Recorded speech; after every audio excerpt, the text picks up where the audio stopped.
এইভাবে পাঙাশ ট্যাংরার দম বানিয়ে গরম গরম ভাতের সঙ্গে খেয়ে ফেলুন।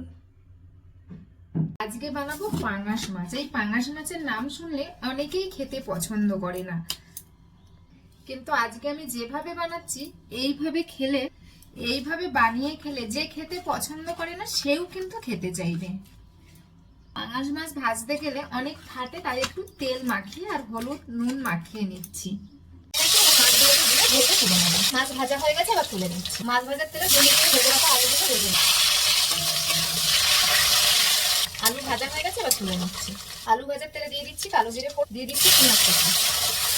সব ভাজা হয়ে গেলে দিয়ে দিচ্ছি একটা গোটা টমেটো, রসুন আর লঙ্কা বাটাটা দিয়ে দিচ্ছি। ভালো করে কষে নেবো, তাই একটু জল দিচ্ছি। দিয়ে দিচ্ছি একটু নুন, হলুদ পাউডার, জিরে পাউডার, একটু ধনে পাউডার। ভালো করে কষে নেবো। ভেজে রাখা আলুগুলো দিয়ে মশলার সঙ্গে কষে নেব।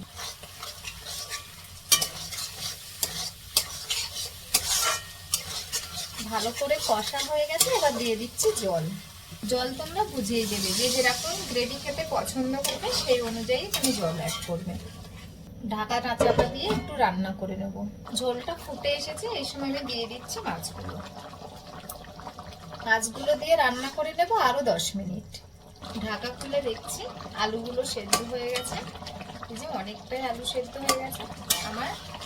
আর মাছের দম কালিয়া রেডি। রান্নাটা ফিনিশ করবো ধনেপাতা আর গরম মশলা দিয়ে।